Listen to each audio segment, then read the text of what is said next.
this place. Brothers getting killed. People thought friends are fake.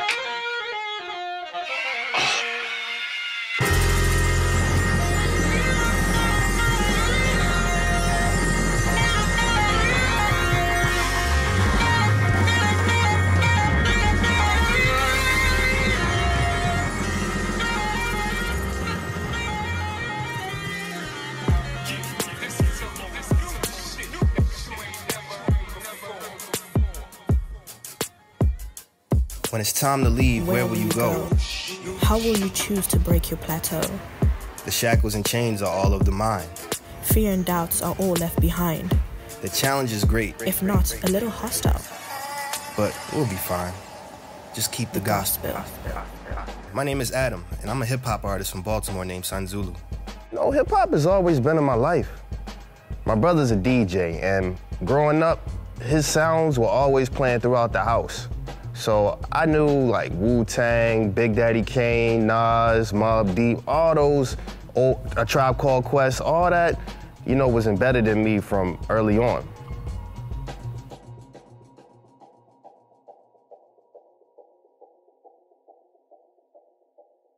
My name is Nyota. I'm 18. I'm a rapper, singer, and songwriter. I'm half Irish, half Congolese, and I'm, now part of this African culture, so that's who I am. I was introduced to music when I was, very, very young. I probably started singing and stuff when I was 4, and then started rapping when I was maybe around 10-ish. So ever since I was in Ireland and super young, I knew about music, and it was always something like deep within me. But then when I came here and I was introduced to like hip hop and rap and all of that, then it really started growing from there. Hip hop was always that outlet that I used to escape the problems of the world. I wrote my first rhyme when I was about 9 years old. It was about time and how we never have enough time. And it seems that I've always wanted to reflect my thoughts into lyricism and writing.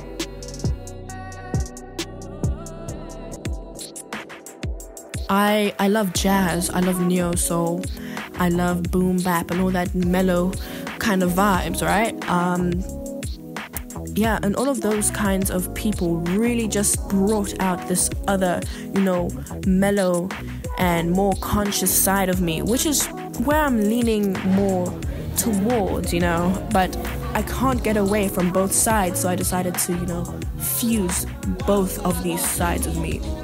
I then created a new kind of genre called Traz, which is a unique infusion of trap and jazz. I was always, an outcast in school and in class. I would just sit inside or sit in the bathroom to eat my lunch and watch YouTube videos because I just liked to be alone a lot of the time. And I started just doing my own thing. Then people started to realize what I'm doing instead of taking it as, a joke. High school was when things started to change. Now my brother and my nephew, they moved back into our house, and there was a personal tragedy around the time. So I was an angry person, man. It was around this time that I decided to really take creating music and being an MC serious. I linked up with my homeboy. It's actually someone who I have been rapping with since middle school. And we use technology to our advantage. This was around the time that blogs started to take off, and we uploaded our music to these blogs, to these different websites, and we built our fan base that way. It took off pretty fast. We toured the country. We were featured in publications like OK Player, Prefix Mag, Two Dope Boys. All these different rap publications were giving us love, and we were touring the country and getting love from people too. But things changed. In a way, I was a bit isolated from others because of my choices, but now I realize who my real friends are. I would never fall into laziness or easily give up. And I think that's what Sun Zulu and I saw in each other. We have different struggles, and he's like 10 years older than me, so of course he has his experiences. Around 2012, I ended up in Chicago, and being in Chicago, it just blew my mind, man, because there are so many resources there. All right, for instance, when I got there, I decided to visit the library. Yeah, I know. I love to read, I love to expand my mind. And when I went into the basement, man, there was this room. And in this room, it had every type of instrument you could think of. And it had like a booth with a nice microphone and a MacBook. And as long as you were between the ages of 11 and 17, you could use the room for free. So I'm thinking like, why is this not back in Baltimore? And that's how my journey led me back to Baltimore. And that's how the name Sun Zulu was given to me. I learned how to truly be myself when I was about 16, when I understood that music is not only a passion or a hobby, but it's actually a tool. I listen to a lot of different music, and I hang out with a whole bunch of different people who may have influenced my certain taste in things, and vice versa. My message and delivery makes me different, as my message is all about not conforming to society and the standards that, like, the world tries to put you on, all these unrealistic standards that the system tries to make you conform to, such as, gender norms and stereotypes. I just don't conform to that. There's no such thing as a female rapper, as a female this and female that. That's just what you do. If you're good at it, you're good at it. But there's no need to bring gender into anything, you know what I'm saying? And I'm just glad I've been recognized as one of the key players in the hip-hop scene in Cape Town. So I'm happy that my message is actually getting out there. I wanted to connect the experiences that I had growing up, the beauty that I found in hip-hop, to the younger generation. This was right around the time that frustrations were starting to boil, and eventually in 2015, that's when the uprising happened. I could say that's what really opened my eyes to, all right, these parallels between South Africa and Baltimore are becoming more apparent to me. I need to really reach out and figure out how to make this something that's real. We both have connections to being African and going through the struggle of being young. We met on Instagram in 2017, and I've been following up on him. Like, he's been following up on me and my music as well.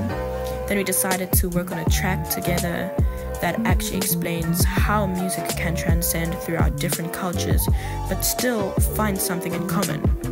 We really connected, and now I feel like, even though I'm still getting to know him, he's like an older brother, because he's literally advising me about many things and what's out there for my musical journey, and I try my best to do the same, So the track we did together is called Gahspill. It was produced by my man Kobe. He's based in Sacramento, spent some of his time in Los Angeles, and it was just perfect. It has a nice piano, it builds with the bass, and we had a lot to say about the world that we live in, and if we had a chance to really go out into the world and connect with one another, what we would do and how we would do it. So, I said for the kids, because that's my experience. That's what I discovered when I came back to Baltimore, that this really is for the kids. We all have our ways of expressing our concerns and stuff, but for some of us, that is through music. This is how an uprising or a revolution happens, and I think that's how Sun Zulu and I managed to write our verses, coming from very similar angles. We come from places of racist history and major oppression, and our song, it's all about music and how it transcends through different cultures and the redefinition of labels through music. And what you guys call protesting or going on a strike, here we call it toy-toying. But the difference is that here, it's always done through music and singing in unison. Yeah. Throughout history, both of our cultures have influenced each other. The Black consciousness movement and the Civil Rights movement left long-lasting impacts on the world. People such as Malcolm X, Steve Biko, Nelson Mandela and Martin Luther King Jr. altered their country's fate and lived lives worth remembering. Although our names and ways of life may slightly vary, who else is going to be you? You set your own trends and push through the walls of the system. In the end, your sound will be heard.